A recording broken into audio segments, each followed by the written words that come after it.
Middle east में जारी तनाव के बीच ईरान ने अमेरिका को सख्त चेतावनी दी। ईरानी सैन्य प्रवक्ता इब्राहिम जुल्फागरी के मुताबिक अगर उसके तेल और गैस ठिकानों पर हमला हुआ तो जवाब सिर्फ सैन्य कार्रवाई तक सीमित नहीं रहेगा।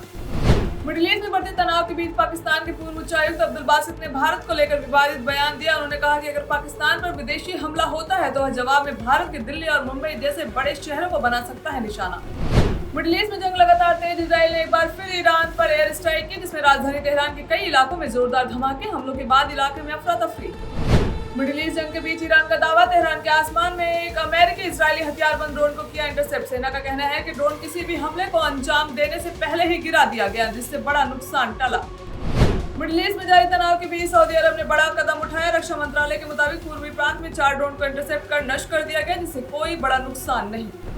ताइवान के राष्ट्रीय रक्षा मंत्रालय ने बताया कि उसके आसपास 6 चीनी नौसैनिक जहाज और एक आधिकारिक जहाज देखे गए। यह गतिविधि रविवार सुबह दर्ज की गई, जिसके बाद ताइवान की सेना ने तुरंत स्थिति पर नजर रखते हुए जवाबी कार्रवाई की। मिडिल ईस्ट जंग के बीच ईरान ने इजराइल के दिमोना शहर पर बैलिस्टिक मिसाइल से हमला किया। यह शहर इजराइल के प्रमुख न्यूक्लियर रिसर्च सेंटर के लिए जाना जाता है। हमले में 40 से अधिक लोग घायल। अमेरिकी राष्ट्रपति डोनाल्ड ट्रंप ने ईरान को कड़ी चेतावनी दी। उन्होंने कहा कि अगर 48 घंटों के भीतर होर्मुज स्ट्रेट नहीं खुला तो अमेरिका ईरान के पावर प्लांट्स को निशाना बनाकर उन्हें तबाह कर देगा। ट्रंप ने साफ कहा कि हमले की शुरुआत ईरान के सबसे बड़े बिजली संयंत्र से की जाएगी। मिडिल ईस्ट जंग के बीच ईरान ने हिंद महासागर में स्थित दियागो गार्सिया के अमेरिकी ब्रिटिश सैन्य बेस पर इंटरमीडिएट रेंज बैलिस्टिक मिसाइल से हमला किया। करीब 4000 किलोमीटर दूर इस टारगेट पर स्ट्राइक ने दुनिया को चौंकाया। अमेरिका, इजराइल और ईरान के बीच 3 हफ्तों से जारी जंग में अब ब्रिटेन भी सामने आ गया है। ब्रिटेन ने अरब सागर में HMS एम्सन नाम की एक परमाणु पनडुब्बी तैनात कर दी, जो टॉमहॉक ब्लॉक 4 क्रूज मिसाइलों से लैस है और कई 100 मील दूर से सटीक हमले कर सकती है।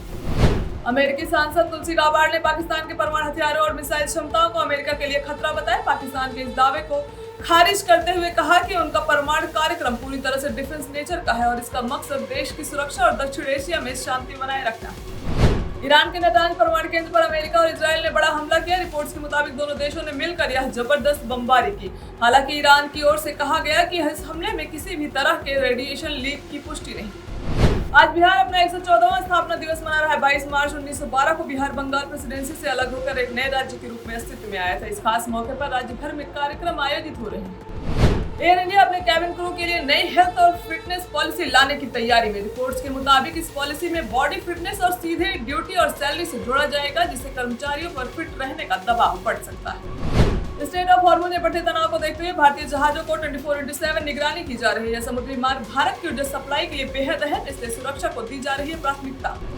सिक्किम में हल्के भूकंप के झटके महसूस किए गए। नेशनल सेंटर फॉर सिस्मोलॉजी के अनुसार भूकंप की तीव्रता 4.1 मैग्नीट्यूड दर्ज की गई। राहत की बात यह है कि इस दौरान किसी भी तरह के जान माल को नुकसान नहीं। मिनिस्ट्री ऑफ सिविल एविएशन ने 23 मार्च 2026 से घरेलू हवाई किरायों पर लगी अस्थायी सीमा हटाने का फैसला किया। अब एयरलाइंस कंपनियां खुद टिकट की कीमत तय कर सकेंगी, लेकिन उन्हें यात्रियों के हितों का रखना होगा ध्यान। नासिक में कथित ज्योतिषी अशोक खरात से जुड़े मामले में तूल पकड़ लिया है। वारिस पठान ने आरोप लगाया कि खुद को बाबा बताने वाला शख्स महिलाओं का शोषण करता था और कई प्रभावशाली लोग उसके संपर्क में थे।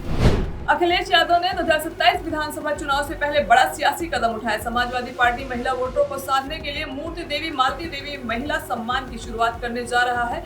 इस योजना के तहत विभिन्न क्षेत्रों में योगदान देने वाली महिलाओं को किया जाएगा सम्मानित।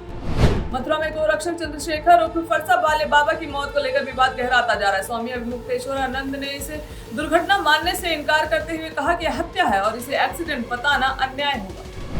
राम मंदिर अयोध्या को लेकर ट्रस्ट की अहम बैठक संपन्न हुई। यह बैठक ट्रस्ट अध्यक्ष नृत्य गोपाल दास के आवास पर हुई, जिसमें कई सदस्य ऑफलाइन और ऑनलाइन जुड़े। बैठक में मंदिर से जुड़े भविष्य के कार्यक्रमों और व्यवस्थाओं पर चर्चा। आरजेडी प्रमुख लालू प्रसाद यादव की बेटी रोहिणी आचार्य ने अपने नाम से चल रहे फर्जी सोशल मीडिया अकाउंट्स के खिलाफ बड़ा कदम उठाया। उन्होंने बिहार पुलिस के साइबर सेल में शिकायत दर्ज कराई। रोहिणी आचार्य ने बताया कि उनके नाम से कई फर्जी अकाउंट्स बनाए गए, जिनसे भ्रामक और आपत्तिजनक कंटेंट पोस्ट किया जा रहा था। मलयालम सिनेमा के दिग्गज मोहनलाल और प्रियदर्शन एक बार फिर साथ नजर आने वाले। खास बात यह है कि यह फिल्म प्रियदर्शन के करियर की 100वीं फिल्म होगी। इस बड़ी खबर के सामने आते ही फैंस काफी उत्साहित।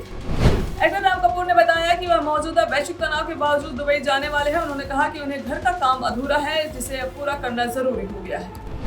पाकिस्तान के स्टार क्रिकेटर बाबर आजम ने ईद उल फितर के मौके पर शीर खुरमा बनाते हुए अपना वीडियो शेयर किया, जो सोशल मीडिया पर तेजी से वायरल हो गया। वीडियो सामने आते ही बाबर आजम ट्रोलिंग का शिकार भी हो गए। कुछ यूजर्स तंज कसते हुए कहा कि अब ढाबा ही खोल लो।